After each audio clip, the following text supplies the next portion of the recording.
It's Lucy Friedman. I'm president of Expanded Schools.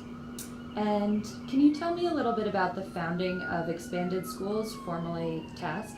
Sure, it was founded by a major grant from George Soros, who was interested in both kids being in a safe place in the after school hours in an effort to prevent drug use, but also he was interested in kids getting more opportunities to do arts and sports. And so he made a major grant, which we had to match with other funds, and so we created then Task as a what we call an intermediary, as a separate entity that supported community organizations running programs in schools. And when did it switch to Expanded Schools? 2 years ago, I mean, we had been working on changing or shifting our attention because what we had discovered was, as strong as the after school model was that we developed, when it was the strongest was when the principal of the school really saw the community organization as their partner. And when they, rather than sort of seeing it as an add-on, but seeing it as really integral to the learning of kids, and that it strengthened both the school day and the after school hours if they were working together. Great. And personally for you, was education and kind of children always a passion of yours? Well, I after college, I was in the Peace Corps. We worked with a group of high school kids, and I loved that. But then I went to graduate school, and then I was a researcher, and then started and worked for 20 years as head of victim services, which now is known as Save Horizon.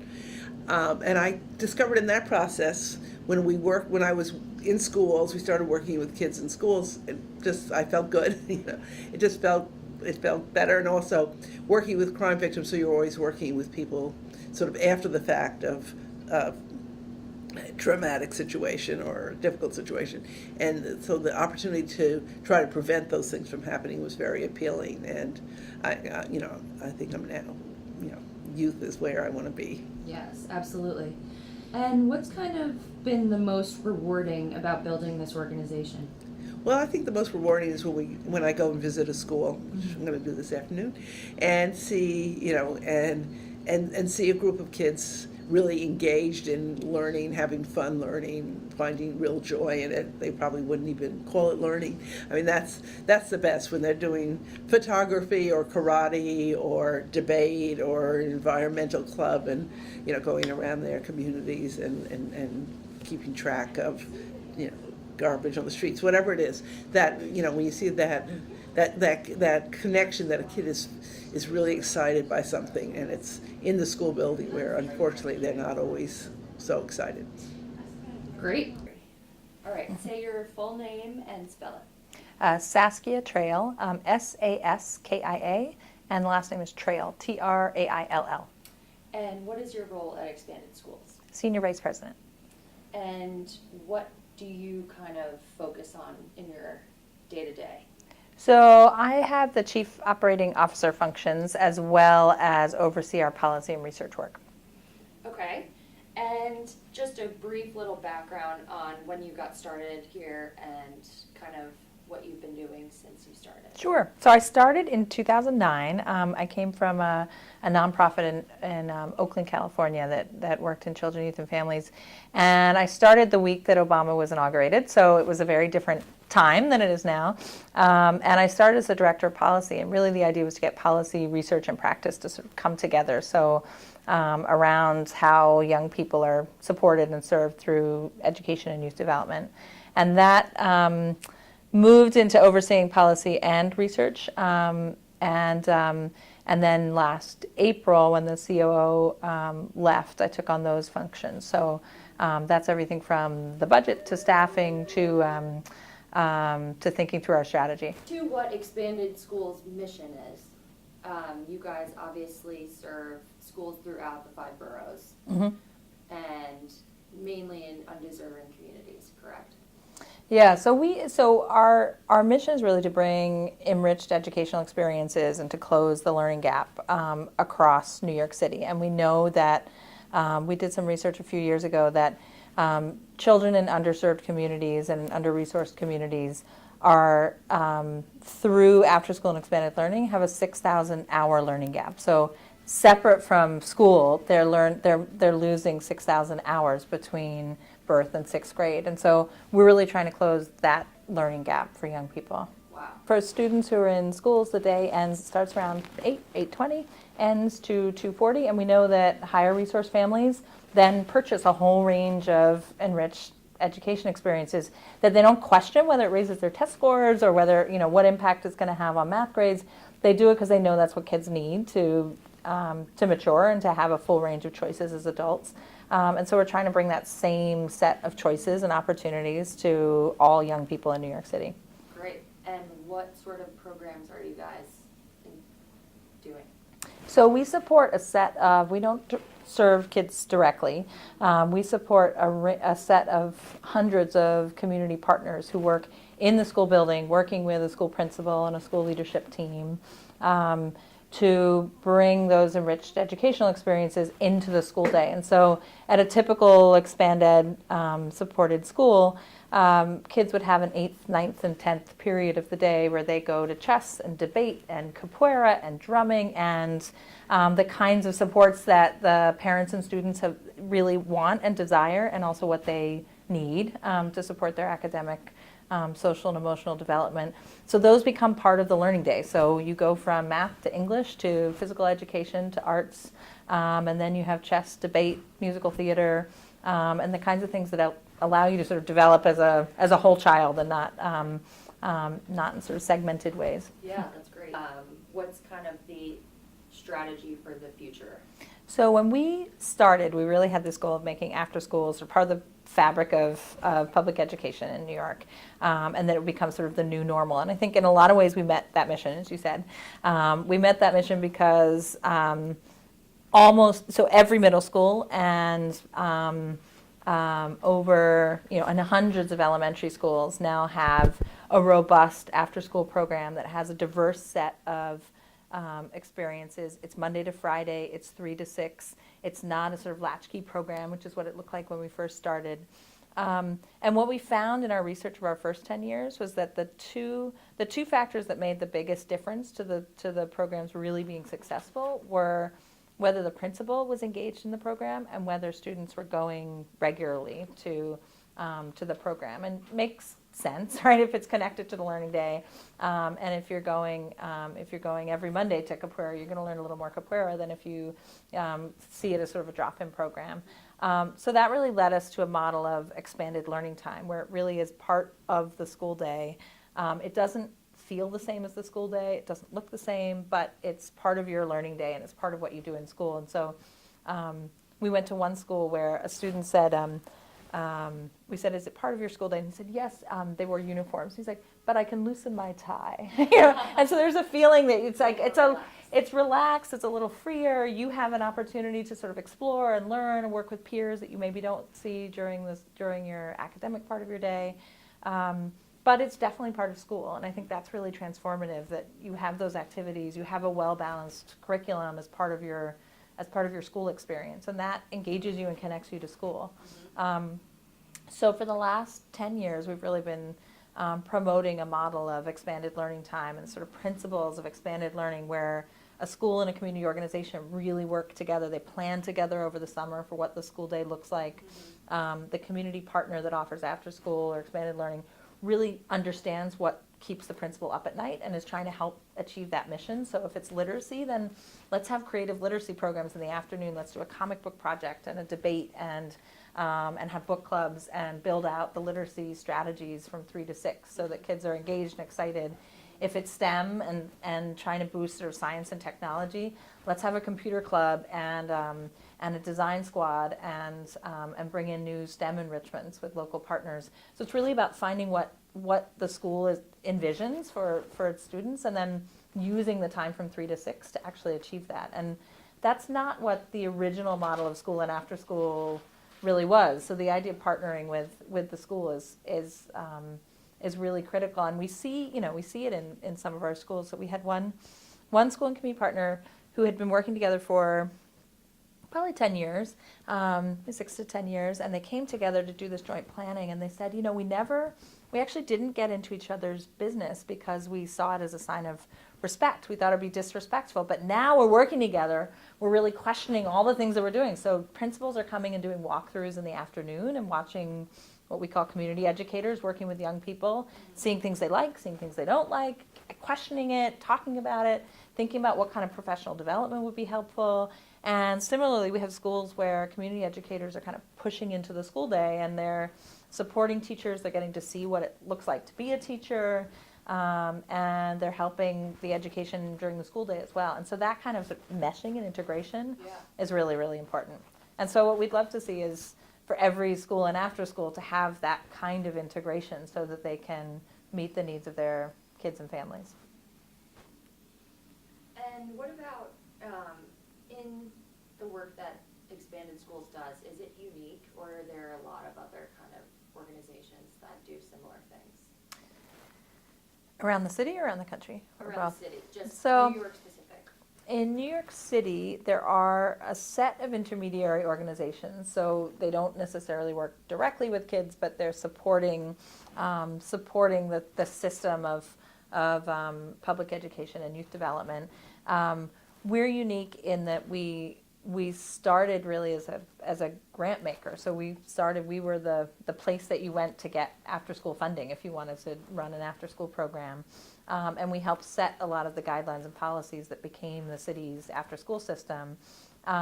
There's now a network of intermediary organizations that do everything from professional development to policy and advocacy, to building up best practices and innovation. I think we're unique in always trying to innovate and find sort of what helps schools and community partners meet their goals more effectively, but always with the eye to how that's going to work in the whole system. So we don't just work in sort of 10 schools and say, okay, this works in our 10 schools, and so we'd love to add 2 more. For us, it's always all 1,700 schools and hundreds of community partners. So we have that systems goal in everything that we do. Okay, that makes sense.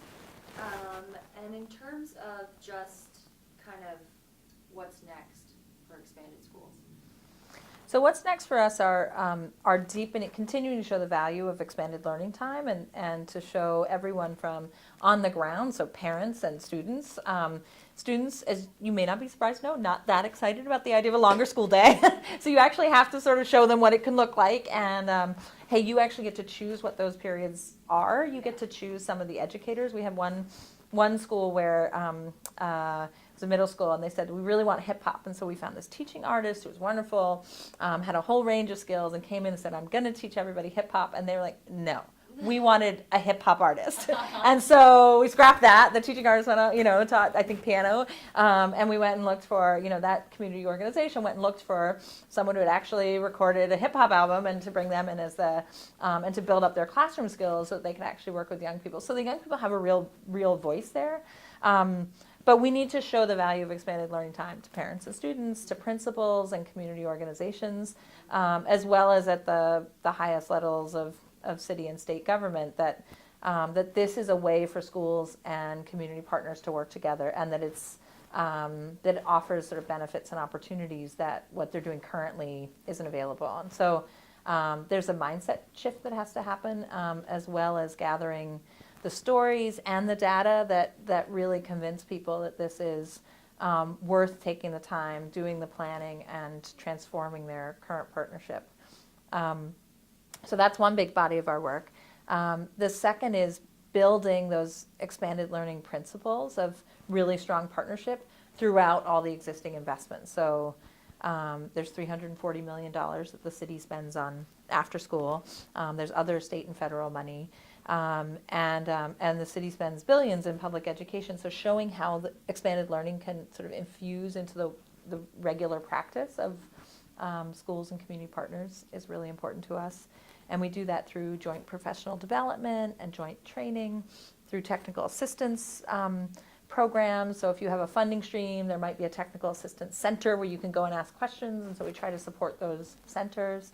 And then the third thing is a new area for us. It's both new and 10 years old. So when I first started, we had an institute to try and build up the sort of the workforce in expanded learning and after school. And I think then it was still, after school wasn't as stable as it is now. It wasn't seen as the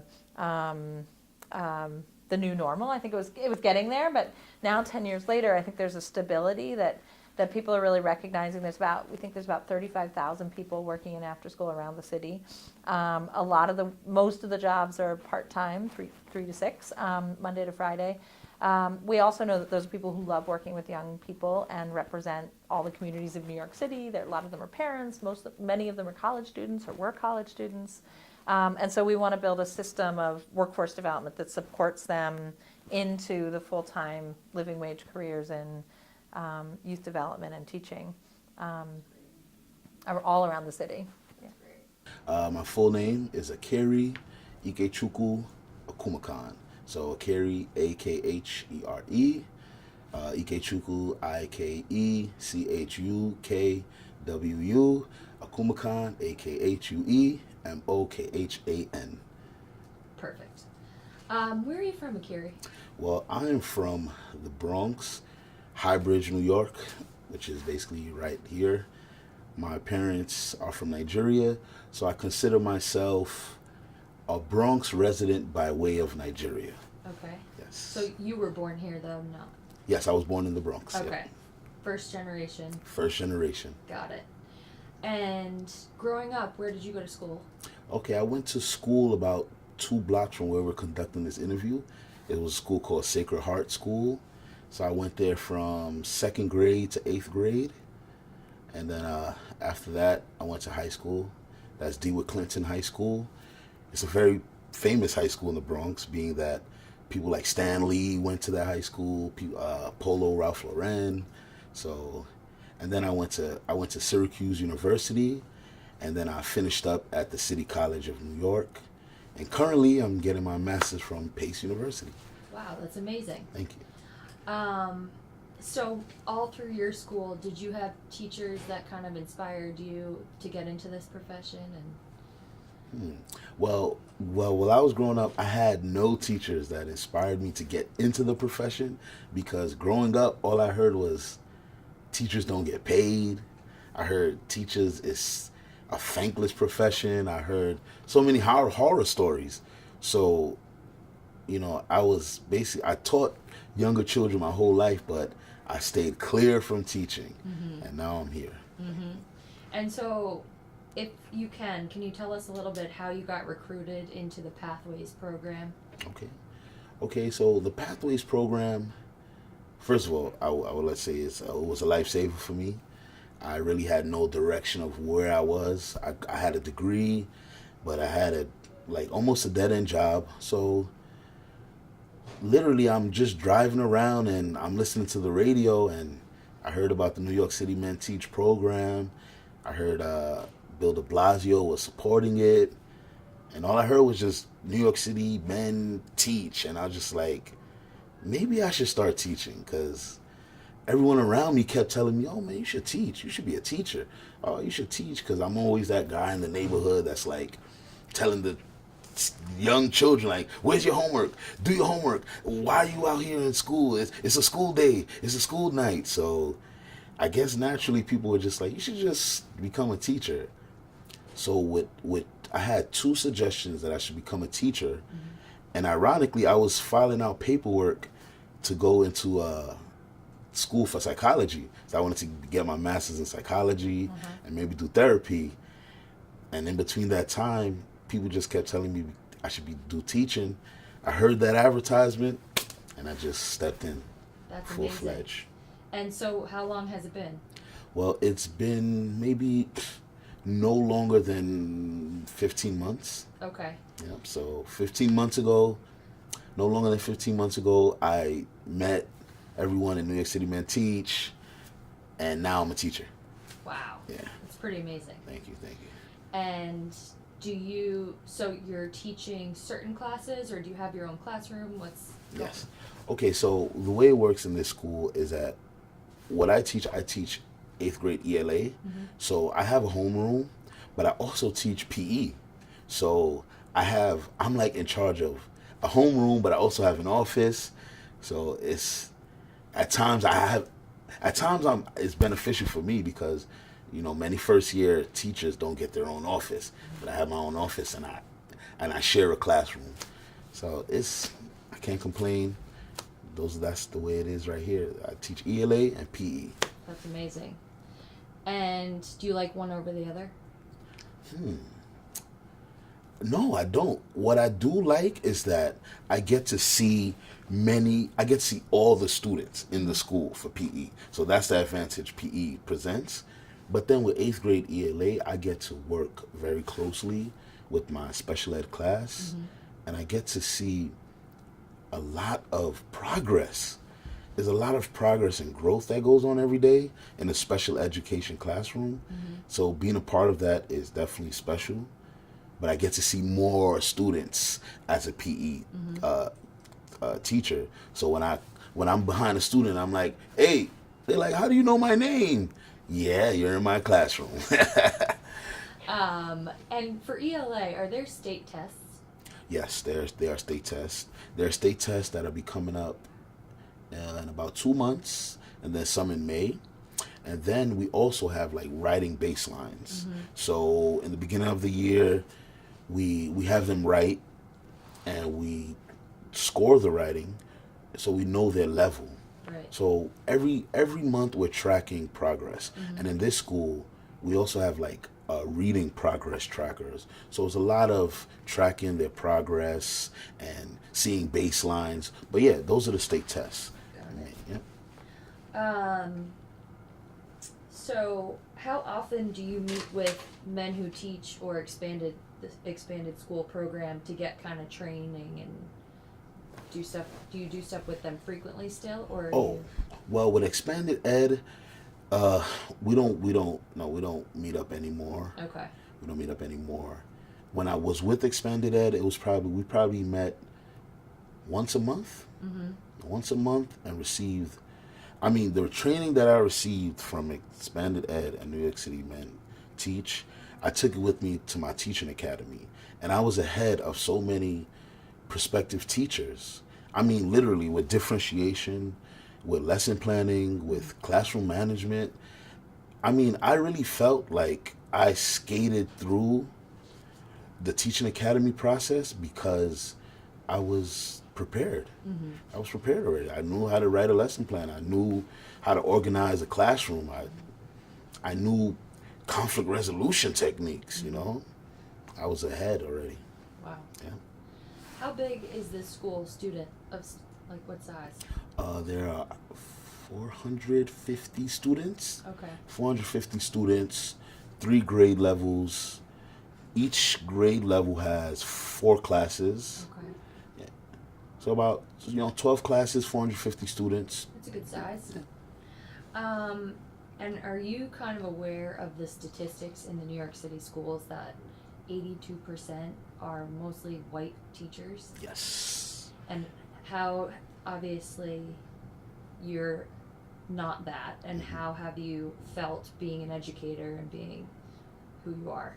Well, me knowing that, it startled me actually to know that, and it was also to know that it was like 67% of students that get at least one teacher that resembles them, they have a 67% chance of going to college. So that number, those two numbers, the 82% being white and 67% of students needing a teacher that looks like them, startled me and really motivated me. I mean, I was motivated before, but when I found out that teachers get paid in the summertime and that those numbers, I was motivated. I mean, I already know this is what I have to do. I have to be that teacher that they can remember, because growing up, I myself remember that one black male teacher that I had, and he was my gym teacher. But until this day, I still remember so many lessons. So it's so critically important. It's so important, just so that students can know that it's possible. Exactly. There's a path, and you can do this too. You can do this. And then when they realize that I'm from this neighborhood, they're like, okay, I can do this. And I'm telling them every day, you can do this. This is something you want. Because me, what I do now is like I try to like do the opposite of what teachers did when I was young. So I tell them, I even tell some students, I even told them how much I get paid. I tell them everything, and they're like, "Oh my gosh, for real, Mr. A?" I'm like, "Yup, you can get it too." You know, just But so that's motivation. it's motivation, because a lot of our students, they want to play basketball. Great, do it for your physiological upkeep, but know that getting into the NBA is a lottery. You know, you have a better chance of getting struck by lightning twice than being in the NBA. But what you could do, you could become a teacher and, you know, come get some money, you know, live a good life. It's a very great life. Are there certain kids at this school you feel that you are like kind of a mentor to? And I feel like my 8th grade class, right? My 8th grade class has been together for 4 years, so since 4th grade, and they've never had a male teacher, and they've never had a black teacher. So it's like, for me personally, I think I'm mentoring my whole 8th grade class. So this is what I mean when I mentor them. When I see them outside, I have to show them what it means to say good evening, good afternoon. I have to show them what it means to respect everyone that works here. And I really think some of my students are really gravitating towards me, but I also feel like students that are not in my class are gravitating towards me, because I'm hearing some students now, they're trying to pick up on some of my my sayings and some of the teachings that I have. Like my biggest teaching is maturity. So now I'm hearing students that some students that I don't even know at times. They're like, "Maturity, right, Mr. A?" And I'm like, "Yeah, maturity." that's great. Hold on one second. Back to our regular programming. So maturity, yeah. And do you find, so you're the first cohort of this group of men, and how does that feel? I mean, I feel, first of all, that's a bragging right. That's an honor. I mean, it's an honor that we completed it, and that maybe off our backs and the hard work we do, maybe we can prolong that initiative, because really I see a lot of men that need this. Because before I started, this is a school in my neighborhood. When I came here, I didn't even know I can get a job here. I didn't even know it was possible. I came in and I started seeing so many people from my neighborhood in the building. I'm like, what's going on here? I didn't know what's going on here, you know? And I know my situation is not uncommon. There's so many guys in their neighborhood, they want to help out. They live across the street from maybe a school, but they don't even know the capacity they can help the school, you know? This program really helped me realize the capacity and the need that there is for us in the school, you know? Just as men, their fathers. There's some students in here that call me their father. And I tell them, yes, I'm your father, I'm your big brother. Yes, I am. It's a family. Yeah, it's a family thing, yes. That's nice. Yeah. And what about, have you kind of had any friends outside the school that you've been like, you should get involved in this? And kind of, have you brought anyone into it? It's funny you said that. I brought one person in who's actually in the New York City Men Teach cohort 2. So his name is Jesus Pena. I brought him into the fold. And currently what I'm doing right now is I have like this, it's funny you asked. I have like this list in my cell phone. So I have it, I call it my New York City Men Teach recruitment letter. So I have like all the point people someone needs to contact. I have all the emails there, and I just like basically copy and text. So I've sent it out to probably like 12 of my friends. That's so great. Yeah, I see myself as a recruiter now. Yeah. You know, I finished the program. I'm part of the cohort 1. Now I have to recruit and make this bigger. That's how I see it. I don't know. That's how I see it. I mean, the goal is like expand this all over, right? Exactly. And Exactly. who better to know than you, right? Exactly. We can have a Cleveland Men Teach, Yeah. California Men Teach. I saw that the goal is about 1,000 men by 2022. So Wow. you're helping with that. For sure. For real. Hopefully we can say it's 12 down. Yes. And then just in terms of kind of your future, you want to stick with teaching, you're loving it. Oh yeah, teaching is where I am. I already know I am a teacher. I know if I'm not teaching in New York, I'm probably gonna be teaching in California, but I know I'm gonna be a teacher or maybe a principal. But I know the teaching field is where I'm supposed to be. Like, I tell the students every time they get mad at me, I'm like, listen, I love being here. You can be mad at me. This is the best job I ever had. I'm still gonna be right here. I love you. I love you. So let's get over it. I mean, this is my best job, my favorite job. We get holidays, we get summers off Can't and beat the paid. schedule. Can't beat the schedule. The students are funny and fun. I get to learn. I am in the current event. You know, these students are current, so It's the future. I'm loving it. I love it. What would you say, the last question, what would you say is the most rewarding about it? Like every day, do you wake up and love to go to work every day? The rewarding thing, I wake up. It's easy to wake up and want to come to work. That's the easy part. I wouldn't even say that.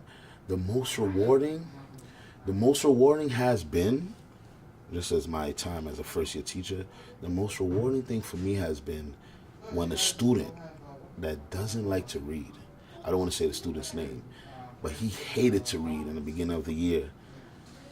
And last week he came up to me and said, Miss A, when are we going to read that novel again? Then the next day he came up to me and told me that he went from a level Z in reading to a level O. So he improved. And I'm like, this is growth. Like, I'm literally watching the growth. I'm literally watching someone who couldn't read the word because. Now they're reading a whole page in a novel and they're wanting to do it. It's like, it's intrinsic motivation, you know? It's hard to build intrinsic motivation. So that right there has been the most rewarding so far. So far. That's amazing. Well, what would you say to future men who are in this program, and what's your advice? Okay, so my advice would be, number one, stay calm. And Q-tip, quit taking it personal. Do not take anything personal. Don't take what the students do personally. The biggest thing I would say is every behavior has a need. Okay? It's easy to understand. It's easy to see the bad behavior or the negative behavior a student may be exhibiting, but it's more difficult to know why they're exhibiting that behavior. What's going on at home? What's going on maybe 2 seconds before you got there? Just maybe taking a calm approach. That's it. Good advice. I think that is it for today. Thank you. No problem. Thank you. Justin Bates, Justin Bates. And Justin, where did you grow up? I grew up outside of Chicago in a suburb called Palos Hills. Okay. And when did you move to New York? Moved to New York in 2008, November 2008. What were you doing at the time? At the time that I moved to New York, I was a systems engineer I was contracted to the Navy as a systems and network engineer. Okay. And did you always know that you wanted to get into teaching? It was always in the back of my mind. I always thought that I had a way of relating with the youth. So since I started my professional working career as an adult, it's always been in the back of my mind, but I never thought that I had the proper education background. So I just kind of dismissed the idea. What was your education background? Business marketing. I had a business marketing degree. Okay. But you went to college and graduated? Yes. Well, yes, that's my degree is in business marketing. Got it. Should I be looking at you or the camera? You should look at me. Okay, Sorry. got it. And so how did Men Who Teach in Expanded Schools find you? Well, I found them actually. My wife said that she came across a link online. That was the NYC Men Teach link. And she sent it to me and said that I should apply, and I did. And that was this summer? Yes, last summer. Well, yeah, summer that just passed. Okay. Mhm. And you mentioned you started in August. Yes. So I knew that I was accepted into the fellowship in July, I believe, if I'm not mistaken, and then the job attached to the community-based organization, which is WECO, that started in August. Okay. And what was it? Did you have a period of training? Yes, we had a maybe 2 or 3 professional development sessions with ExpandEd. Then we had a couple of training days when I started here at WECO for the after-school program, and then that's about it. And then we also do monthly professional development sessions with ExpandEd and Marissa. And what did Expanded kind of teach you guys? Classroom management, how to be aware of the emotional baggage that students may bring into the classroom. Certain behaviors might come out, and it doesn't mean that they're purposely trying to be defiant. It may mean that they're just having an extremely rough home life, or they're just having a bad day, like all of us are. So made us very aware of those types of things. Classroom management, I know I just said that, but that's like a really huge thing. If there's no order in the classroom, then students aren't going to learn. So they've been making us aware of that. And just a little bit light lesson planning, how to make lessons more engaging and more fun for students. And your hours of the school day, you told me this, but just say it again. So I work for the after school program, and I get here at about 2:45, have a meeting with the staff, and then we do activities and sometimes lessons from about 3 to 5. And what are those kind of entail? So the first, for me, I do ELA and math. So for the first hour, I'm with 6th grade doing either math or ELA, and then for the second hour, I go downstairs to 7th grade, and I do either ELA or math, depending on the day. Got it. And are the kids, do they like the extended day? Do they? Well, like is a relative term. For them, they are accustomed to the extended day kind of being quote unquote party time because it's not officially school, but we're trying to wing them off of that culture, that way of thinking, and let them know that we're actually here to push you further academically. So, I mean, the immediate reaction from the students is, of course, like, more work, but deep down they appreciate it. I would like to go to bed thinking that. Yeah. And so when you're teaching here, what do you know, like what percentage of males teach here? Is it very small? Because obviously statewide or citywide in New York, it's, black males are actually a low percentage of teachers. So are you one of few?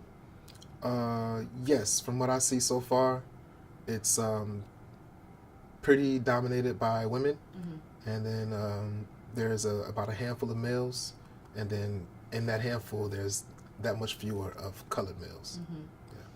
Yeah. And you were in the first Pathways cohort, correct?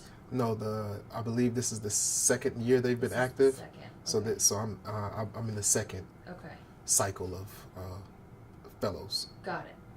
And so will this fellowship be this whole school year? And okay. So it's a 10-month fellowship. Okay.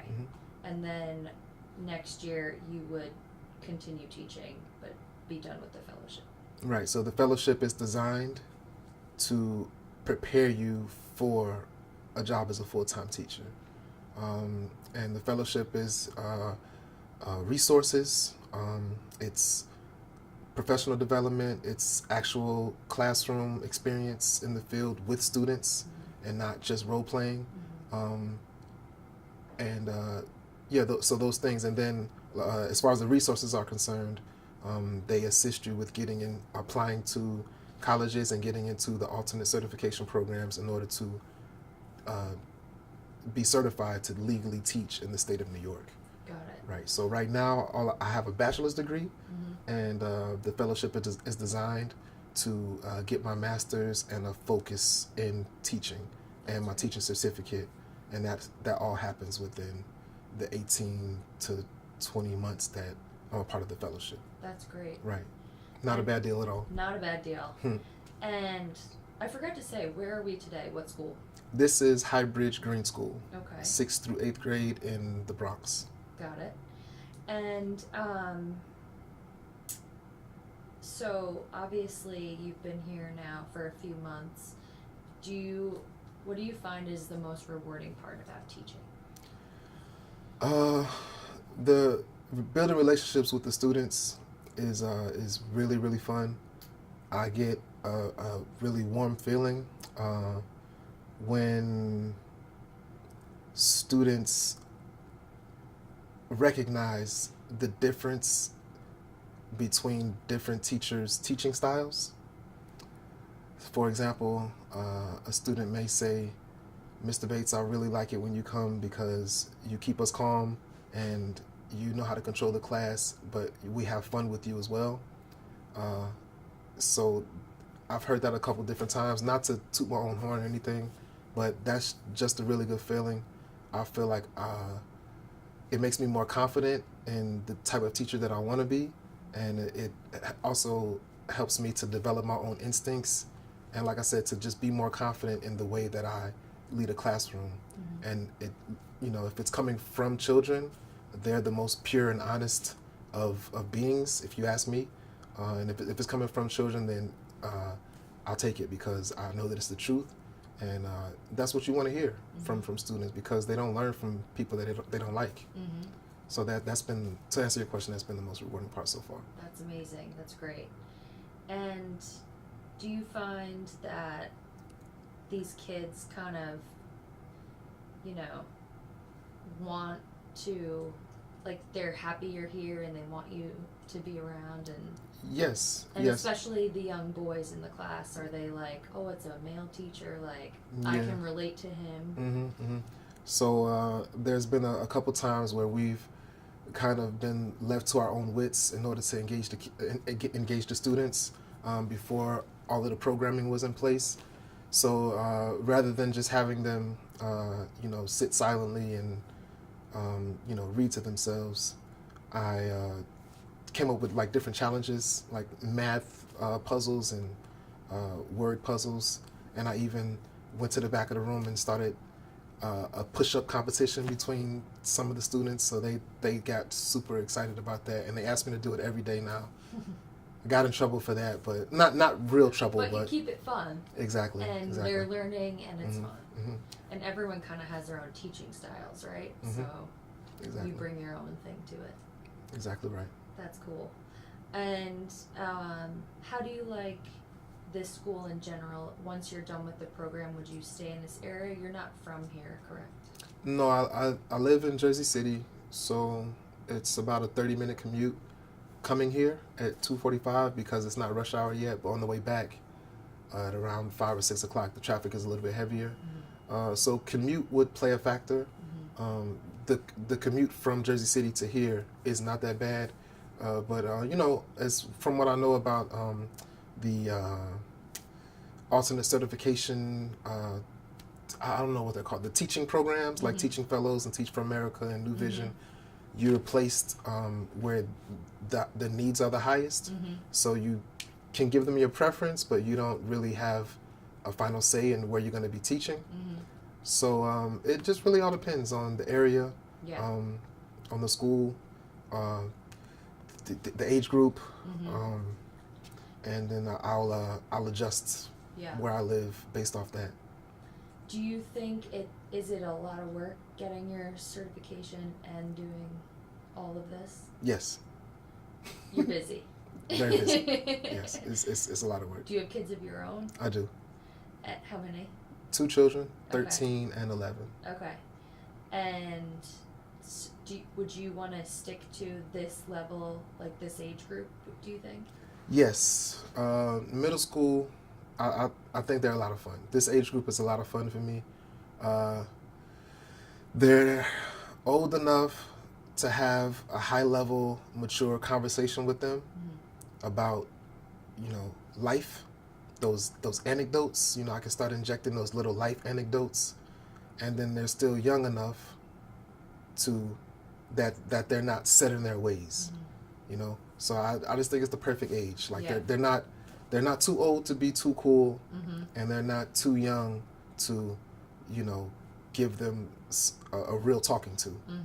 And I think that's the pocket for me right there. That's great. And just in terms of the Pathways program, how many people are now in this second go around with you? 30 fellows Okay. altogether. Okay. And are they spread out throughout the Mhm. boroughs? Yep, spread out throughout all the boroughs, mostly in Queens and Manhattan, Okay. and then a few outliers in Brooklyn and here in the Bronx. Gotcha. And what was kind of one of the biggest reasons why you got into this? Well, like I said, because of the resources and becoming a teacher, like all of the things that you have to do is extremely daunting, especially for me. I mean, I'm out of college for like 5-6 years now, and I have, you know, responsibilities and a family.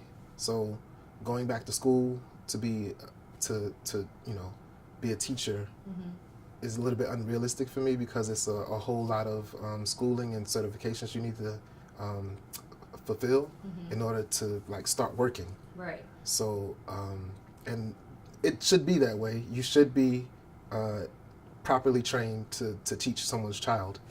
But you know, once you reach past the age of 30, you can't just stop what you're doing and go to school for however long it takes. Yeah. So I'm saying all that to say that the reason I chose the fellowship pathways because it's a way to make a living, get the training that I need, get the proper experience that I need, develop a sense of where I would be best in the classroom, like what the age group and subjects and things, and then the resources. They make it extremely not easy, but relatively easy to To do well. to get on the pathway Yeah. into the classroom. Yeah, that's amazing. And just in terms of kind of mentoring, I know you haven't been here for as long as some others, but do you feel like you've really connected with the kids, and you know, do you have certain kids that you're like, Yeah, I have my favorites. yeah.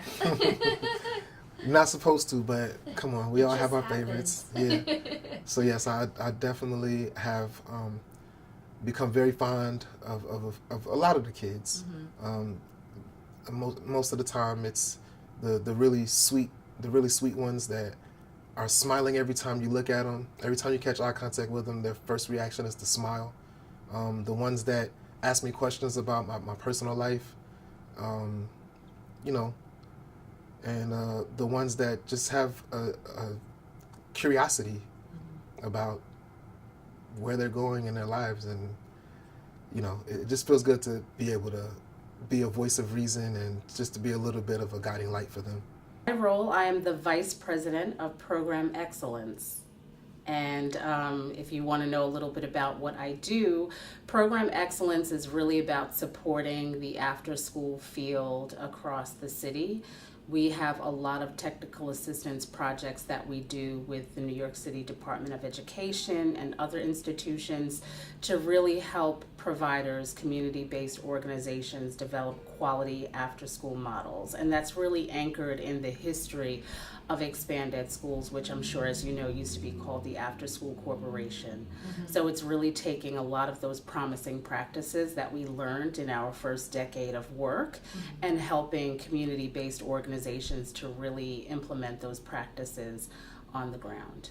Great. And you said you started here about 10 years ago? Yes. And how has the organization changed from then to now? The organization has changed significantly. I just mentioned how we had our first decade in the after-school field, and I think we learned a lot of things. One, that there were some really wonderful practices in after-school that needed to be scaled up. So high-quality instruction, enrichments, STEM, literacy, etc., and looking at all of those things. But I think beyond that, looking at the partnership aspects of after school and thinking about how we could really take that to another level. And so that's the, I guess, new iteration of what we're doing with Expanded Schools, which is really not thinking about after school as an afterthought where it's just the community-based organization carrying out that work, but really the community-based organization in partnership with school leadership. So something that's very principle driven. And I think that that's something that you don't even see today in all after school environments. So that's, I think, the biggest shift. And our work is really about, it's twofold. It's strengthening the after school field, as I mentioned earlier, bringing those quality, promising practices, but then it's also for those partnerships that have achieved that quality, helping them to go deeper around collaboration, planning, and partnership so that that quality and those experiences really permeate the school at a deeper, more holistic level. But the principal's just like, listen, this is a great organization. I may not have the time to really have a hands-on role in that after-school program, but I like that partner. And so that's where I come in terms of making sure that those partners are really achieving quality. And I think the professional development is key. As you know, many of the educators that work in the after-school space are not formally trained educators. They're not people who have background or education experience in instruction. And so how do you get them, who they may be well-meaning community members or college students who are not quite sure what they want to do career-wise, but they know that they love working with children and they want to make a difference? How do you get them to that point where they're really doing something instructionally that is aligned and consistent with what's going on within the school day? And so the professional development that we provide and the support that we provide through our technical assistance and coaching helps them to get to those levels. That's amazing. So I know that I interviewed some people from the Pathways Fellowship. Have you worked on that? I have not worked on that, but I spend a lot of late nights here doing a lot of planning for my own work, and so I've seen the Pathways convenings in action, and it's really great. I was actually here last week when Marissa had about 30 plus cohort members here for training, and she brings in many of my colleagues to come in and speak. Several colleagues that work here are former teachers themselves, so she really helps to bring that real world practice into that fellowship experience for those folks. And so I think that it's a wonderful, wonderful commitment of our resources and a new approach to our work that we're exploring. And it's really to, what I said earlier, help with that field where you don't have people who are formally trained educators make that transition into feeling comfortable being instructors in the after school space, but more importantly, creating that pipeline for teachers where there's a clear teacher shortage in New York City and or across the nation in general, and for teachers of color in particular. What is one of your programs that you're focused on now that you're pretty excited about? I'm very excited that Governor Cuomo earlier this year committed, I believe, across the state over $35 million to expand after school through the Empire State After School Programs Initiative. There are certain districts across the state that are considered high poverty, and so Governor Cuomo allocated resources to those districts, and New York City received a nice chunk of that funding to expand its after-school network. And so I personally will be working with the New York City Office of Community Schools to support about 95 schools with rolling out that Empire State Initiative. Wow. Some of them already have existing funds, so they're not starting from the ground up, but about a third of them are new partners who are just embarking on, becoming players in the after school field, and so I'm very excited that we will be connected to that work and that we'll be supporting them through professional development. We'll have 2 program managers supporting, going out, making visits, observing activities, providing feedback to principals and their community partners. And so that's exciting, one, just because we'll be increasing the number of schools that we touch, but also I'm happy about the commitment of resources, because after school and expanded learning is very important, and there's not enough resources to meet the demand for children and families. In your